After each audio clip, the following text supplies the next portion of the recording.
welcome to, this is Mission Unstoppable. I was going to say Frankie Says, but it's Mission Unstoppable. And I'm here with an old friend, Mr. Lehman Riley, and he is the author of these amazing children's books called The Adventures of Papa Lemon and the Little Wanderers. And the Little Wanderers are this amazing little group of friends. They come from all different backgrounds.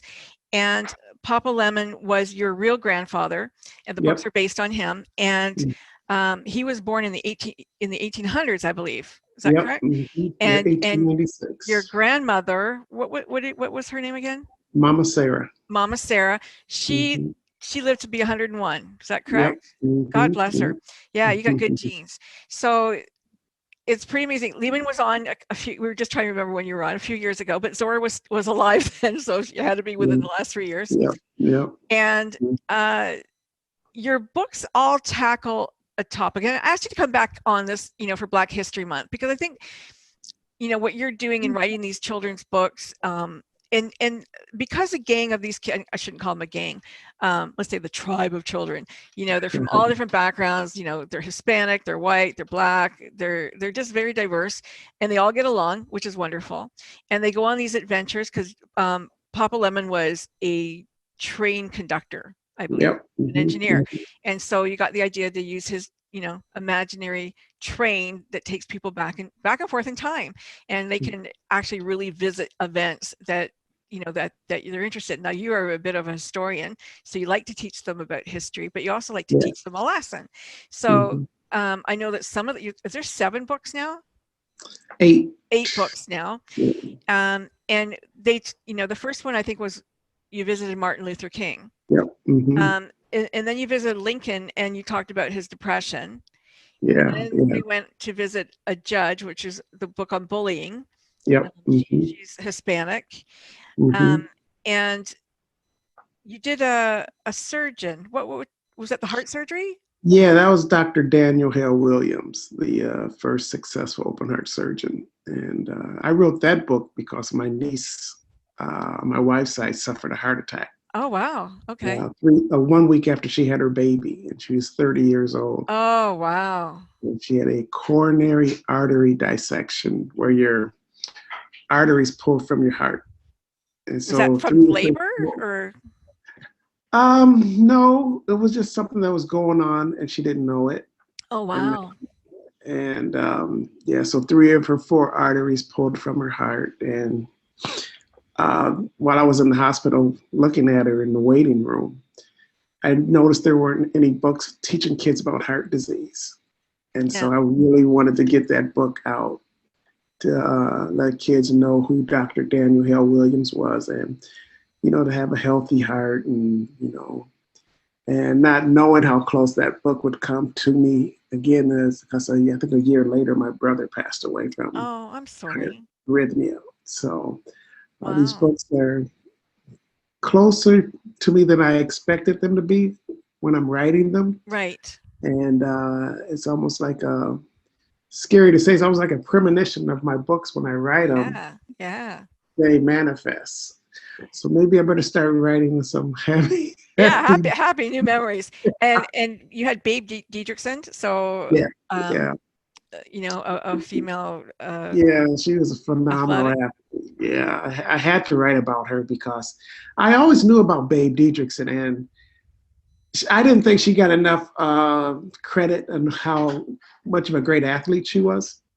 So I said I wanted kids to know who she was, and when I'm in the classrooms, they always think Babe Didrikson is Babe Ruth. Yes. I know who Babe Didrikson, that's Babe Ruth. And I'm like, no, Babe Didrikson was a woman, and she played more than baseball, and she was a tennis phenomenon and Olympic gold medalist. And, so she was a phenomenal athlete. So you get really surprised when they find out she was a woman. So typically in 3rd through 5th grade classrooms.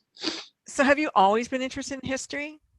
Always. I always loved history. I used to get in trouble in the 3rd grade when I first started really thinking about history. Was the Native Americans thing. You did the one about the World War II. Yeah, the code talkers. I didn't even learn about them until after college. you know, because we never. I think we all learned about him at the movie. You know, I'm like, oh, I was on the History Channel one day. I'm like, wow, these guys, I gotta write a book on these guys. So I did that book, and that's what my favorite book that I wrote. Oh yeah, I love writing that book because we're talking about how everybody had to chip in. You know, how the kids helped in World War II, the women. Yeah. How they helped build planes and flew the planes, and they're very instrumental. It's interesting how all that gender, you know, specific, that's our kind of work, and it all went away. Everybody just did whatever they could do, so it can be done. That's, you know, it's really a model for that, right? It's reemerging. So I think we're on the right track to getting the credit for the women where they should be. So, you know, because it's Black History Month, and there's been a lot going on the last couple of years, you know, I was wondering if you had thought about doing a book, especially like this last week. I don't know if you've seen so much stuff coming out with Rachel Lindsay and Bachelor Nation and all those, you know, the talk that's out there, but about, you know, how you know, white people aren't taking the dialogue in the right place. Let me try to put this in the right way. So you can say that, you know, you're not racist, and you can say that you you know, you want everybody to be in peace or whatever, but the way you speak, or you don't understand some parts of history that are make what you say painful for other people, let's say, right? So I'm wondering if you thought about writing a book for children to learn how to open that dialogue with their families, or to learn what to say and what in history they need to understand, so that when they open up their mouths, they're not inadvertently hurting somebody. Yeah, and I think it's a lot with conversation, you know, and I think the most hurtful thing that a white person can say to a Black person, thinking that they're really cool by saying this, is saying, oh, I like you and this and that. I don't see color. Right. And that is such a big, just a disrespectful thing to say. Because you're saying you don't see me as a Black man, or you don't see her as a Black woman. You don't recognize our culture. You don't recognize. Okay, so that's what you're saying, is that we're wiping out what makes you special. Yeah, you know, you want to say, oh, I don't see you as being Black. I just see no color. That is the worst. That's just like, you don't see me then. Yeah, that's interesting. You know, because I had a conversation last week with two of my friends on the show, and, you know, they were both Black, and they said, you know what, like, can we not just get rid of the African American? Like, I'm an American. Like, do you have to label me every single time we talk about it? You know? And so you're kind of saying, wait a minute, yeah, you do. But they're going, no, I don't want to. No, not saying that. You know what I mean by that? Like, I don't always go, well, I'm European Canadian, or, you know, like, no, I don't do that. And I don't say I'm African American. I'm American. You know, I've never been to Africa. Right. You know? And that's what they said. They've never been. They don't want to go. They could care less. Like, but no, recognize me as being Black. Yeah. Well, that's different. I'm Black. Yeah, my descendants are from Africa. Right. You know, I did my genealogy thing, and it goes back to Gabon, and I think we went all the way back to 1619, I think it was. Okay. And my dad's side is East Africa. Papa Lemon was West Africa. Okay. And so we followed their trails, and it's pretty similar how we got here. But I mean, it's like, whoever wants to be called, yeah, I'm African American. Yeah, cool. I'm not against that. Right. But do you think it separates? Do you think people? Okay, so you're saying do you want to be separate, or you don't want to be separate? And I want to have this conversation because I want people to understand. That's why I'm going to be really stupid. Yeah. Dumb it down. Well, I think it's not like, I don't put it in two categories. I don't. Okay. Like Gary said, okay, we're a salad. You got carrots, you got onions, you got tomatoes, you got cucumbers, and that makes up a salad bowl. That's America. You've got whites, you got Blacks, you got Hispanics, you got Indian, you got Indigenous, you got whatever, right? There's the salad bowl of America. You can recognize everybody, but when you come together, you're just one thing. You're a salad. Right? Yeah. So do you want to be a separate culture and a separate identity, or do you want to be part of, but recognize that there are things that make you special? There are things that... That's it.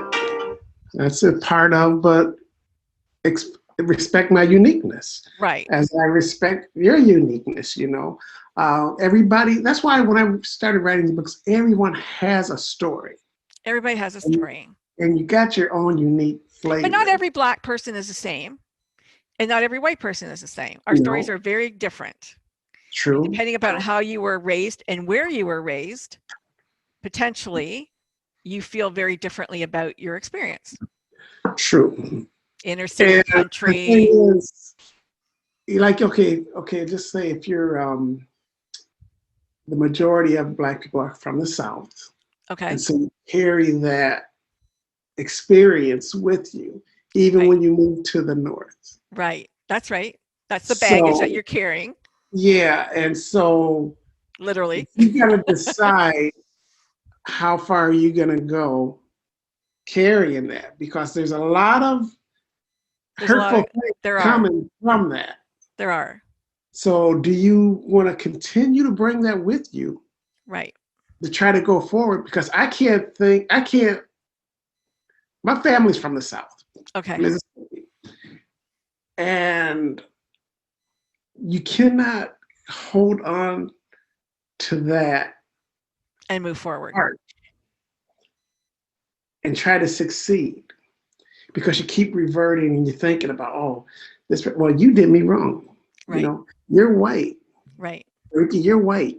You did me wrong. Right. Even though it wasn't me personally, I wasn't there. But yeah. You had nothing to do with it. Right. But culturally, so it's like, you keep carrying this stuff. Right.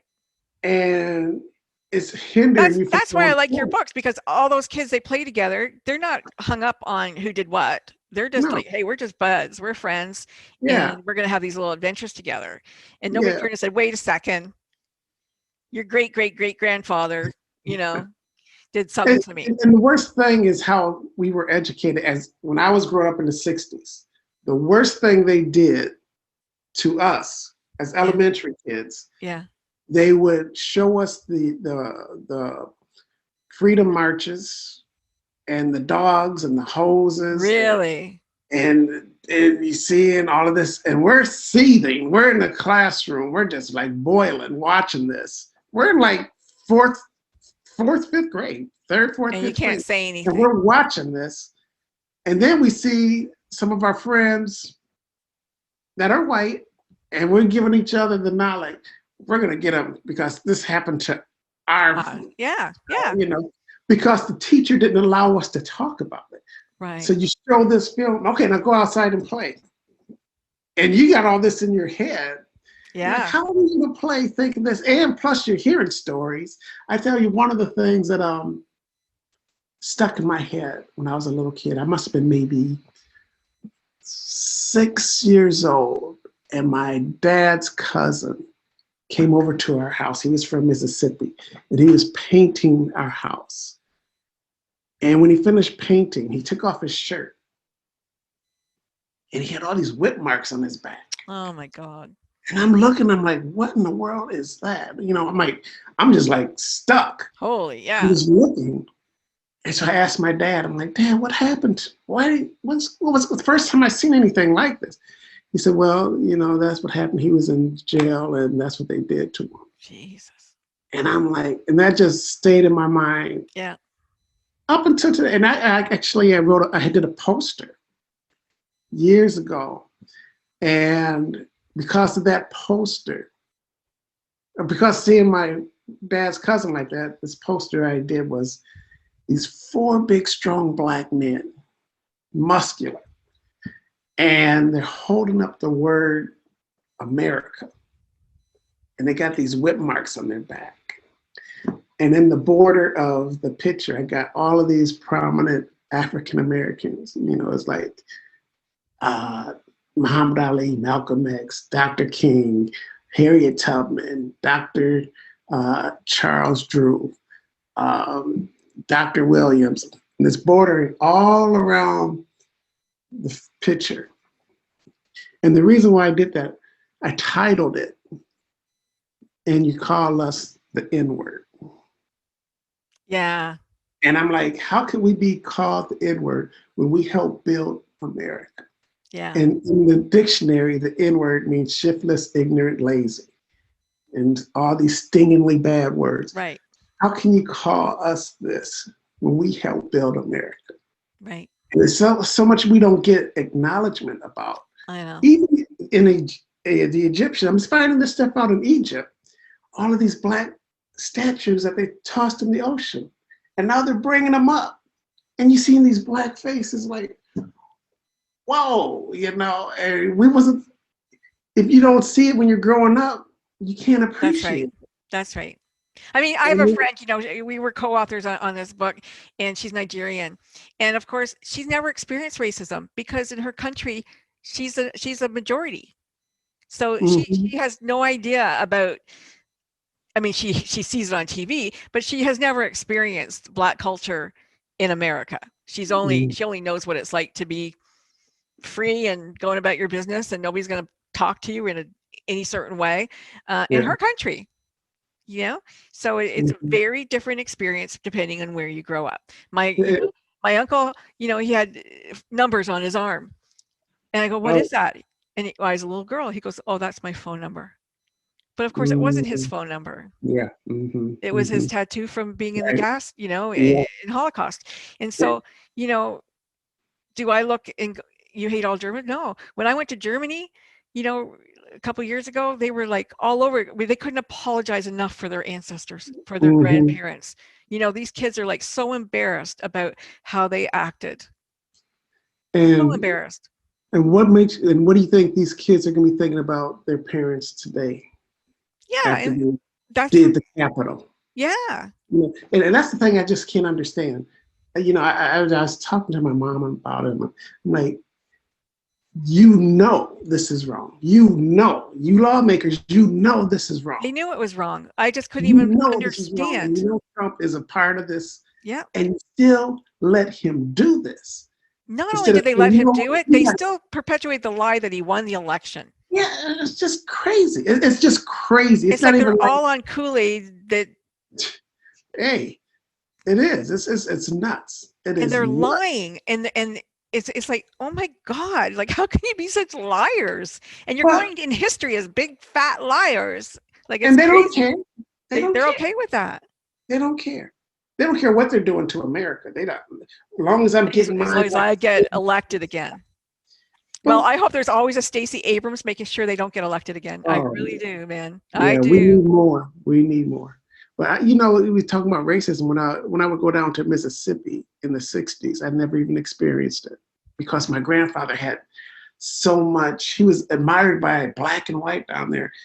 And I would go down there, and the older white women and the older white men would tell, "Hey, how you doing?" And let me go in Mrs. Annie B's general store, little white lady, and she'd always give us whatever we want. And her Papa Lemon would talk, and I thought he was like a celebrity. Yeah, I mean, because everybody loved Papa Lemon. So I'm like, wow, look at my grandfather. He's this guy. He's the guy. And I mean, that's all you would hear is even when he would come to Minnesota, you would hear the same admiration for him. It's just like he's this rock star or something because everybody loved Papa. That's awesome.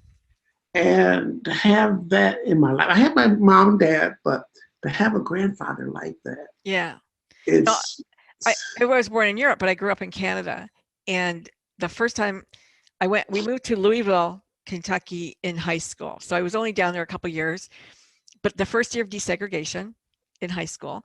So I'd come from a small high school to a 3,000 population. The first year that they bussed in all these black kids from wherever they lived. I know it wasn't my neighborhood. And it was like the most bizarre experience I'd ever, had. And then I came back to Canada and I ended up going back to St. Louis for university. And that's where I really experienced racism for the first time in a real way. And because it went both ways. And so it's in St. Louis, it's like you walk down this block, you're safe. You walk down this block, you're not. And my roommate she goes, I'd like to take you home, but they would kill you. And I'm like, really? Wow. And then we went to get an apartment and it was like $400. And he looks at me, is she going to live with you? I go, yeah. He goes, oh, it's $1,000. You know, oh my God. It was just like, are you kidding me, people?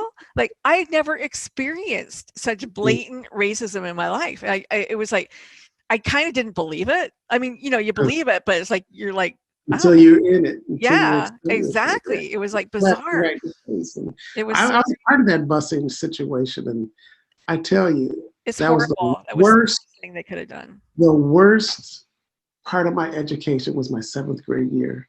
Yeah. Going through that busing because teachers didn't want us there. No, nobody wanted. Kids didn't want us there, and the mental strain on me, I know it was, and some of my other. I had a friend. He hung himself. Oh, jeez. He hung himself. It was so bad, and it was just crazy here in Minnesota, 1974. Wow. You know, they did a show the other night on. I don't know if you watched The Good Doctor or not, but they did a show the other night on, you know, the people of color in the show talking about how it took so much energy just to be present for white people, like to present themselves to white people and not just be, I guess they were saying, you know, I can't just be me. I have to show up in a certain way or I'm not allowed to be here. Allowed is not the right word, but you know, going through medical school, or, you know, I remember even last year they were talking about some of the black, you know, the colored girls with their hair, like the hair had to be a certain way, and now they're just doing whatever they want to do, right? And that's okay, and it's great. But then I don't know if you remember in the summer, there was a festival in England, and oh, what's her name? Big singer. She had her hair done in pigtails, and all the people got down on her for her wearing her hair that way because they said that she was, you know, stealing Black culture. And they're going, well, I was going to a festival that supports Black culture, and my friend did my hair, and she didn't think there was anything wrong with it because she's Black, and now everybody's like going on her for appropriating, you know, this stuff or misappropriating their culture. And it's like, if you give homage to it, it's not good. If you take a little bit of it, it's not good. But yeah, people, you know, you go to a country like Jamaica or someplace and they've got all their tourist stores because that's how they live. And people are going there buying that stuff and bringing it home. And so the people, when you get home, people go, well, that's not right. You shouldn't have bought that. You know, you're abusing their culture. And yet you're helping them because that's how they make their money. So what's the right thing to do, you know? And when you blend, I mean, I understand you're that salad. So you blend the salad, you toss the salad, and that's all cool. You still stay who you are. But how do we ever get out of this silo business? But when you blend that salad, you like that particular nuts that's in there, and you appreciate it. You like the particular berries. You acknowledge, all of that. Right. That makes this salad right.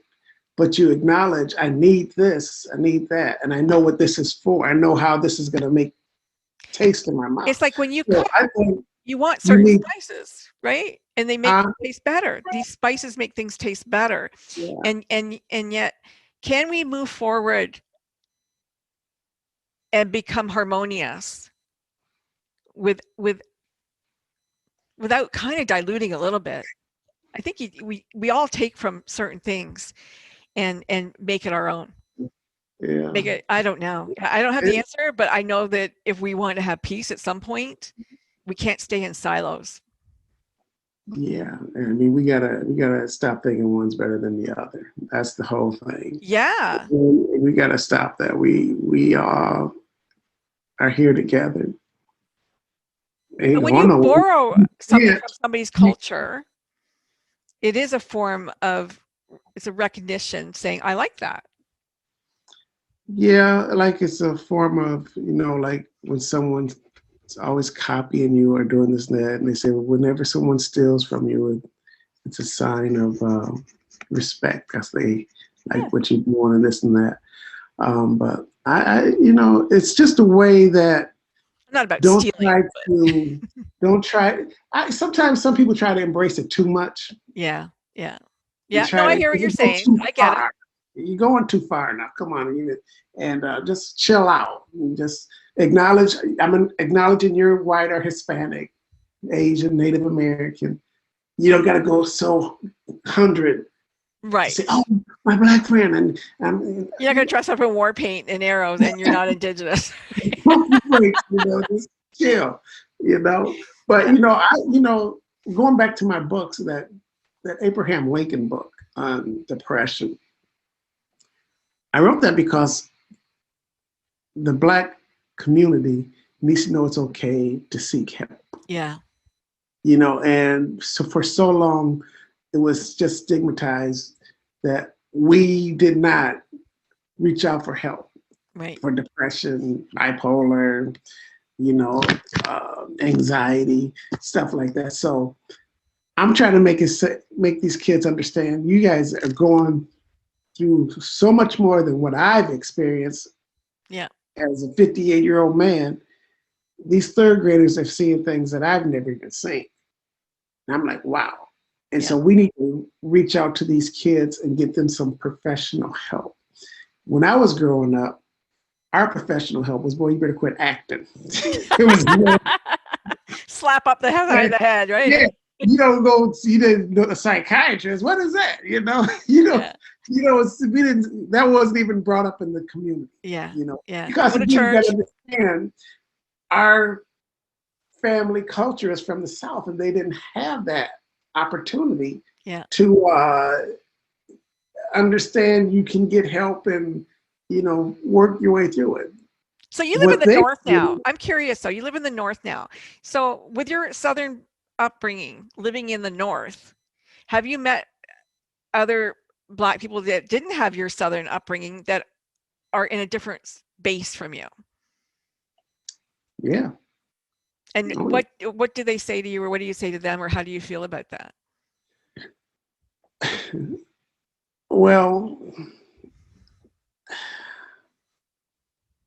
and it's about upbringing, A lot of my friends, not a lot of them, but some of my friends that don't have that Southern root,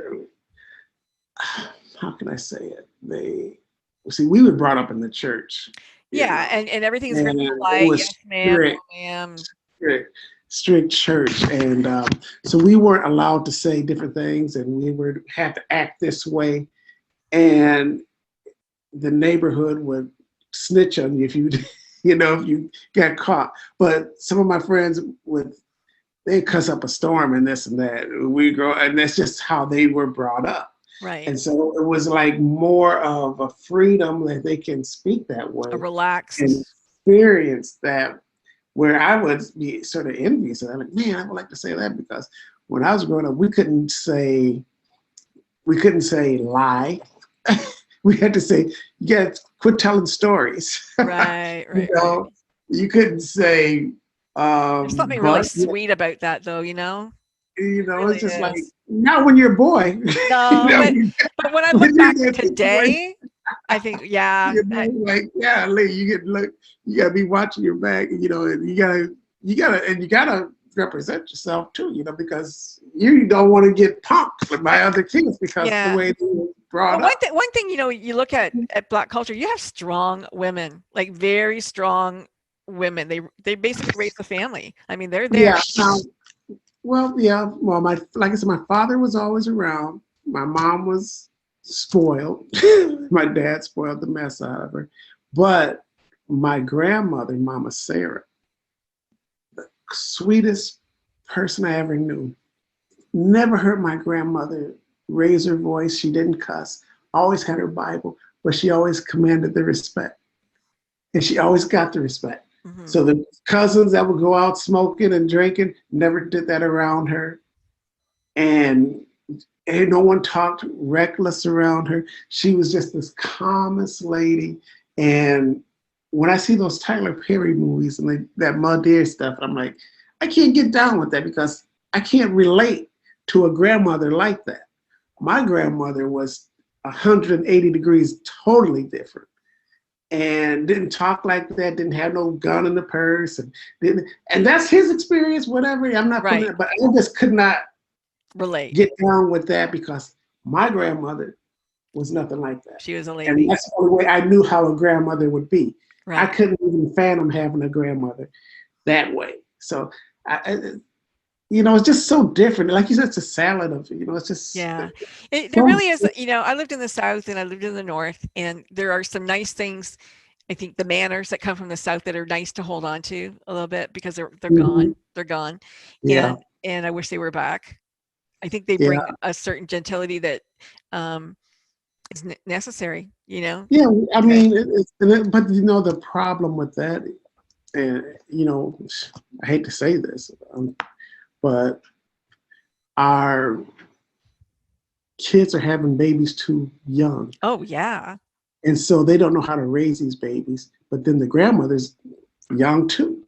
So it's like, I noticed this when I was in high school, how the girls are getting pregnant so early, and then you're not even finished school, and now you got a baby, and now and then you see it down the line. It's just a cycle, you see. And I see it today when I go to these schools, and I'm like, wow, and it's hard for these kids, that's what they are, to raise kids, babies, and I'm like, you're a kid. But why do you think they're doing that? Do you think that they're having sex because they feel that they're not loved at home, and so I feel loved for a minute, and if I have this baby, it's gonna be mine, and they're gonna love me, and I'm gonna love it?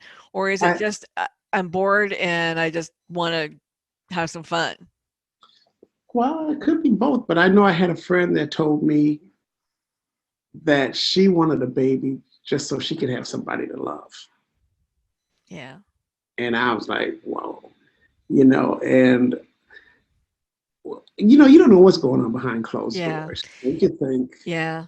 I was in the condom business for a lot of years, and I was working with the school boards, and I started with the university, and I tried to get into the high schools, and I was doing the condom matchbooks, and I would put the Bayesian flag or Jamaican flag and different flags on them and stuff, so that the kids would take ownership of them. Go, oh yeah, that's where I was from. I'm gonna use this.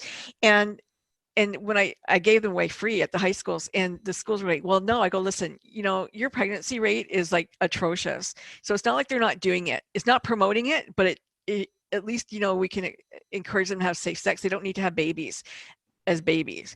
And the fact that they're going, well, no, you're going to encourage them to have sex by giving them this. I'm like, no, I don't believe that. I think they're already doing it, as the numbers show. Let's just, see if they can take ownership for doing it in a safe way. And I think, Planned Parenthood or whoever has to get into these schools. They have to stop being afraid of talking about stuff and get in there, because they see the evidence. The evidence is that young children are having children, right? That you can't stop those statistics. So get in there and let's have a chat about it as adults. But the key word you said was fear. Yeah. The parents have so much fear. The teachers have so much fear. They have so much fear. With my depression book. And when I worked with NAMI, I'm not sure if you're familiar with NAMI, National Alliance on Mental Illness. That's who sponsored me to write this book. And when I wrote the book, they told me, don't be surprised on the reaction you're going to get. Yeah. And I'm like, this is great. This is great. It's going to help people. But parents get afraid. Oh, if my daughter, if my son read this book, he's going to have, or she's going to get depression. She's going to think, and it's not like that. It doesn't work that way. And now people are, since this pandemic, that depression book is starting to really pick off, because kids are depressed, going through depression. Parents are going through depression, anxiety, and it's giving you an opportunity to talk. Yeah. Well, let's talk about the pandemic then, and the vaccine and Black people. There's culturally, they were misabused, and so they're afraid to take the vaccine, some of them.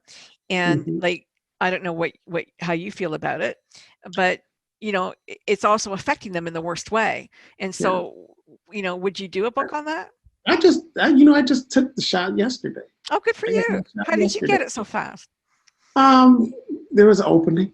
Nice. You're so lucky. What you said, a lot of people aren't getting their shots, and they're breaking their appointments. Yeah. And they're thinking, well, you know what happened with the Tuskegee Airmen and this and that. I'm like, you see what's going on right now, don't you? It's not just here in Minnesota. This is a world thing. That's and right. You need to be, I think, you know what, I really think what it is, it's the media put out the okie doke to scare Black people from not getting this shot. One person can just say one little thing that will just say, make you think, oh yeah, what about Tuskegee and what about the That was Fox? Fox did that? I don't know. I don't listen to Fox, but I'm just saying it's out there. And you're like, well, because I talked to my cousin about, why aren't you taking the shot? Man, I don't believe in the shot. I don't even believe it's a virus. I said, so how are all okay, why are all these people dying? Yeah. I'm like, what are you talking about? How are you? Your mom just had it. What are you talking about? So either it's here or it's not. You're saying that's both. So bizarre that people don't even see it. And I said, if you think it's going to be that devious, where it's going to wipe out everybody who's taking the shot. So if that's what you're thinking, what do you think is going to be after that? Do you want to, that's what I'm like. Because all these people died without a shot. Yeah. If it's going to be this plan, they wipe out the whole millions and millions of people around the world with this shot. What do you think the plan is after that then? Mm-hmm. That's how I'm like, it doesn't make sense to me. Yeah. So I took the shot and I'm like, I can't wait. I don't think we're going to even get ours until June or July or August or something. But my mom took it last week and she was the only Black person. My dad took it. He was the oldest person they'd given a shot to. But another thing was going on, you see. Now my mom, she lives in a senior home and it might be 2 or 3 other Black families in that senior. Yeah. So my mom went last week to get her shot, tried to get her shot. And they said, well, you can't get the shot because you gotta be 76 years old. My mom said, I'm 84. What other excuse you got? Yeah. And I'm in the range for all this. Why are you dragging your feet with me to get this shot? Yeah. And so she put up a little fight for her. And so they said, when she was leaving, she talked to her doctor, I'm getting a little upset because, I can't get this shot, and they're saying I need the shot. And now telling me I can't get the shot. And so make the story short, she did end up getting the shot. But I was at her house yesterday and she said, one of my people that live in this nursing home, she just came in because they do little workouts in the community center. She says, I just had a doctor's appointment and my doctor said, oh, would you like to get your COVID shot? She said, I don't even know I could get a shot right now. But you see, they offered it to her, white lady, give her a shot, where my mom had to fight to get her shot. Yeah. It's at the same place, the same clinic. The same place that everybody could get infected at. It's ridiculous. It's ridiculous. It's nuts, but it's mind-boggling to me, all of it, really.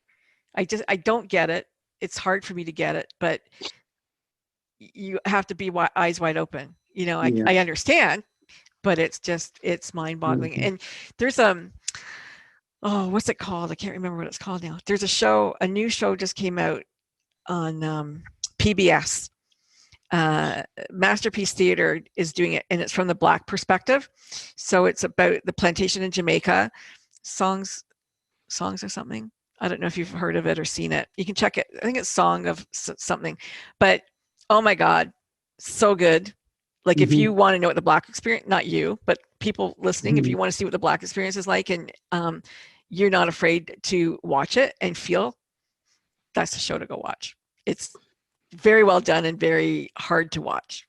Yeah, but watch it. Don't look at it. Yeah, watch it and feel it. Yeah, I've seen it, but are you understanding what you're seeing? Yeah. It's like what gets me a little upset is when I look it up. Like, oh, you need to get over slavery and this and that. And I'm like, you got to understand this is a generational thing, and what has been done there is being passed on and on and on. It's like redlining for houses. It's like trying to get good credit and stuff like that, and trying to get loans, and so many little dances you got to get through to get to this point. And it's called the long song. Huh? The long song. It's called the long song. Sorry. Okay. So it's so many things that happen. Yeah. That we have to maneuver through, and then you say, "Well, why are you like this?" I'm like, and it's like the George Floyd. Yeah. That thing. Now that's my own neighborhood. I grew up not too far from it. I mean, George Floyd was horrific. If he did anything, he opened more people's eyes. Unfortunately, he had to die to do it, but more people finally had, the blinders taken off and going, holy shit, look what happened. Look what happens every single day. Look at their experience. And, from that one perspective, if, the most horrific thing happened, but at least it wasn't in vain, I'd have to say, in that one respect, right? Hey, they still got to do the trial. They absolutely, yes. You know what? I don't think you think they're gonna not handled right. You think that was bad? Well, I mean, can you imagine? Jeez. I know, but I just look at what happened on the White House trial. Holy shit, man! 5 people died, and you still can't convict the asshole. Like, I'm sorry. I'm sorry. And with the Frankie let the dogs out today. That's just like in Duluth in 1922. I believe it was 1922 when they hung those black boys. Yeah. For nothing. For nothing. And we see this today, and how cavalier he was doing it and pressing your knee on this man. And then the other 3 standing there. Any kind of humanity in you, man, get off of them. Get off of them. If I'm gonna lose my job, I'll lose my job. Exactly. But I'm not gonna be a part of this. Exactly. Don't give me this crap. Well, I'm just That's what almost makes it harder to watch, is that you're watching somebody filming this and they did nothing. And then the one Asian cop's just standing there. Yeah. Like, oh, man, get off of him. Yeah. What can he do? What can he do? I know. And you're gonna stand there. I know. And everybody's telling you, man, he can't breathe. Get off of him. It was despicable. It was despicable. It's like goes beyond words. I'm sorry. Like, it really. There's no excuse. There's no excuse for it. You cannot. You cannot talk your way out of that one. No. And so. But he should have been thrown out immediately. He should have been thrown in jail immediately. Like, things should have happened immediately. And there's no way he should get off. No way he should get off. Didn't his wife divorce him already? I think she got rid of him. But there was a little plan so she could keep the money and this and that. She was trying to be slick. But have you ever heard of someone doing that? And then they let him out of jail, but they gave him free reign to move around between 5 states. You can stay in one of the states. You can stay here, North Dakota, South Dakota, I think it was Nebraska and Wisconsin. Well, maybe they were giving him room for somebody to shoot him. Who knows, right? But it's just like, how dare you do? I know. The law is not the law for everybody. That's not fair. That's not fair. Nuts. And you wonder why people get, I wasn't always this calm when I was growing up. You're calm? You should have seen me when I was younger. I'm telling you. Lehman, you know what? I went to journalism because I was an activist, and I thought, you know what? Like, I can't stand this stuff. I can't stand it. And like, Jesse Jackson was my very first interview in really? university. Yeah, well, it was amazing. But it was, I've always been on that side of, you have to fight for what's right. And, I don't live in your country, but I probably watch more CNN than anybody. And I'm posting all this stuff, and they're going, why do you care? Why do you even care? And I'm like, why wouldn't I care? And that's the problem. When you don't care, it just keeps going. It's not, and that's why people go, this is just an American thing. It's not an American thing. No. It's like COVID's not an American thing. You know, racism exists everywhere, whether it's in the indigenous living on a friggin' reservation that they shouldn't be living on, or, you know, stealing their culture and their names and everything, or you're Black or you're Jewish or you're whatever. People are stealing, you know, and hurting people for nothing. My uncle, he just passed away. He was 106. He was in 5 different camps, and he was teaching about the Holocaust until he died, pretty much. And he, you know, what was amazing about him was they called me last year and they said it feels like it felt just before Hitler came. It feels like anti-Semitism is so strong right now. We're thinking of moving. Oh my God. In your hundreds, you're thinking of moving away because they couldn't, the climate had changed so much that they felt it was just like before. Yeah. I had a college professor. He was in the Holocaust, and he would tell us stories. Oh my God, it's horrific what they did and the experiments that they did on people.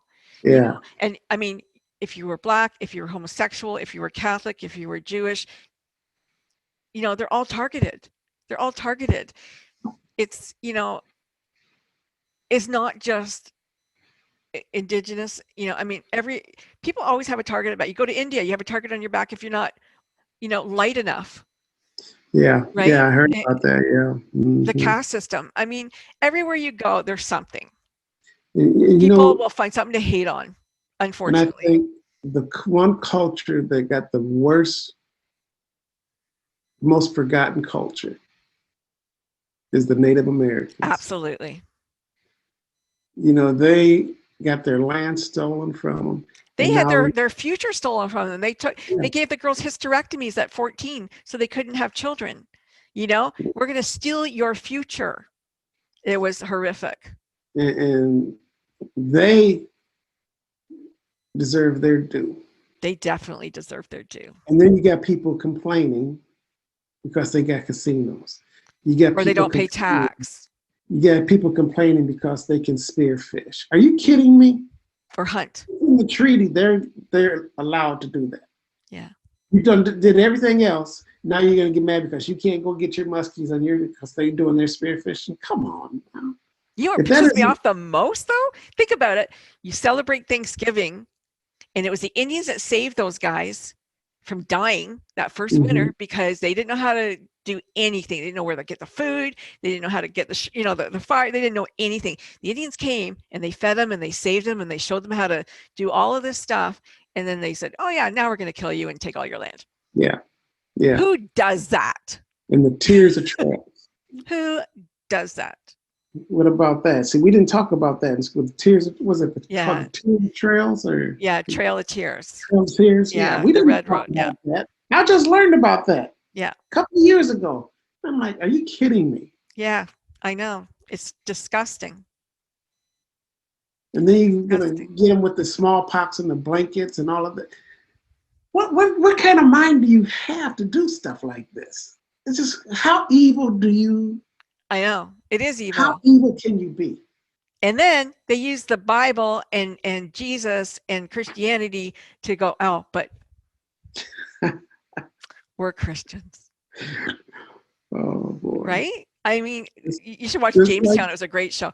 But it's, yeah, I mean, my husband and I are just like, oh my God, you believe these people? Well, that's what we got today. I mean, now how are you gonna call yourself an evangelical Christian and you're following Donald Trump? When you Cajun kids, all these little sex scandals that you've done, the cheating with monies and stuff like that, and all this dirty stuff, but you guys are following him right to hell. I guess that's okay. You know, it must be okay to cheat on your wife. It must be okay to tell lies. It must be okay to, like, that's what my husband and I, like, we look at each other, we're like, what? Like, his family was Mormon, and, you know, the only Mormon that stood up against him, you know, was one, and everybody else, they loved Donald Trump. And I go, how can your family love Donald Trump? And yet they're like, you know, so Christian and so whatever. And it's like, no, I'm sorry. Every single commandment has been broken by this man. And you following him going, oh, he's such a good man. He's such a good person. Oh, he's amazing. And he puts little kids in cages. Yeah. At the, and he has sex with porn stars and he has to pay them off. And, he grabs women's crotches and he does all of these things, but that's okay.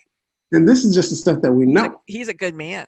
And he doesn't pay his bills, and builders come and work for him, and he says, I'm not paying you. Yeah. And still they keep coming. Look at Cruz. Look at Ted Cruz. He was so ignorant to Ted Cruz's wife.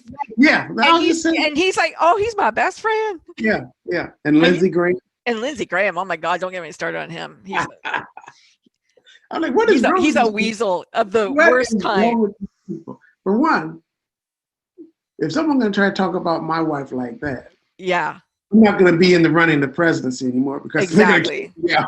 Because I might have to do. We're going to move some furniture then. You know, because you ain't going to stand up there and say this and that to my wife. And then what is wrong with Cruz? Like, oh my God. But how was his wife looking at him? Yeah. You gonna let him talk to me like that? Well, what about Hillary? Hillary bit the bullet with her husband so that she could be in the running for president. That's the only reason she did it. I mean, Bill had an affair on her in front of the world. How embarrassing is that, right? And she had to bite the bullet, and she made her deal. Okay, I'll stay with you, but you're putting me up for president. Mm. What people will do for money, for title, for whatever, power. Yeah. For power. It's crazy, isn't it? Power. You're gonna find out. Yeah. They're gonna find out, because you got judgment, and you're gonna have to be accountable for all you're doing. You might think you're doing something here. Yeah, it's crazy. Wow. You see, we're not that far apart. No. I went to school actually to be a marriage counselor. Oh, did you? Yeah, I wanted to be a marriage counselor. Oh, have you met? Did you live in Georgia? No, for a moment, for a quick. I can't even say I lived there. Let's just say it was a visit. I was going to move there, but I realized I'm like, nah, Georgia's not for me. Let me get back home. I have to remind me to introduce you to Myra McKnight. She is a marriage counselor. She's awesome. Yeah, I love her. She's great. But she lives in Atlanta. Okay. But no, I didn't finish. I had a football scholarship. Okay. And it was my sophomore year. It was at a JC, and we did not win the championship. We got knocked out before the championship game. So we got back that Saturday night. That Monday morning, we had slips in our mailbox. Oh, shoot. Come to financial aid office. It must have been 80% of the team. We're like, what is this? What? Crazy. Your scholarship has been canceled, and you can't return unless you come up with X amount of money and this and that. And like, next week, you're gonna have this money next week. Wow. I was like, what? And like 80% of the team, because that's what my oldest brother told me about politics. Before I went off to college, what are you talking about politics? He said, there's gonna be some politics, you're gonna find out. And I found out real quick the politics and sports, because once we were in the financial aid office, we could see the young recruits coming in. Let me take your car away from you. I'm gonna start taking this away from you. Yeah, it's crazy. There's in Canada there's a woman, Viola Davis. She a Black woman, and she was on the $5. They put her on the $5 bill, and her sister Wanda Robeson. She was, I always wanted to go to university my whole life, and she went at 70, and she got a degree at 75, and she tells these kids, she goes, you've got to go to school, because they might look at you and they might look at your color, but they cannot take that certificate away from you and say that you don't have the goods. So get the goods, get the goods, and Oh, she's a great speaker. I just love listening to her talk. But can you Yeah. imagine that takes guts to go to school at 70 and Yeah. have your You dream got to come be true? determined because I don't think I can go back to school. Yeah. I'm 58. I couldn't do it. I Yeah. could not. I could, Yeah, we're done. We're done. no, my wife, she's actually going to get her shot. Oh, is she? Oh, I'm so Yeah. jealous. I want to get my shot.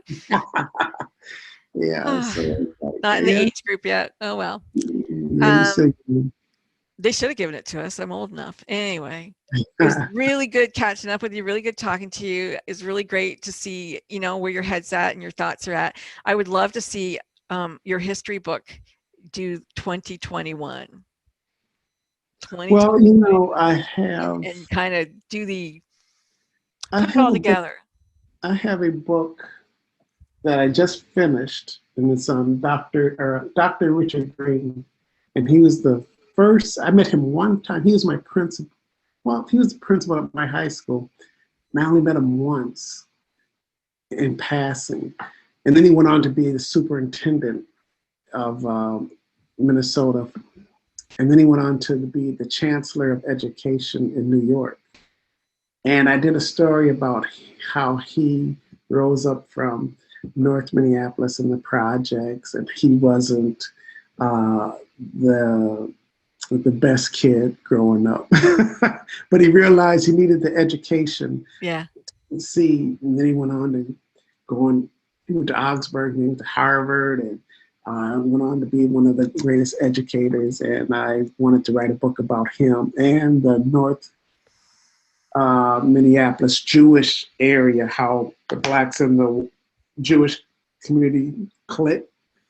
And it's a really cool service. We're talking about music, Bernstein. I want to read that book. Yeah. Talking about the black athletes in Minneapolis. Just it's a really cool book, and I'm really excited to get this one out. And I'm just, you know, trying to get the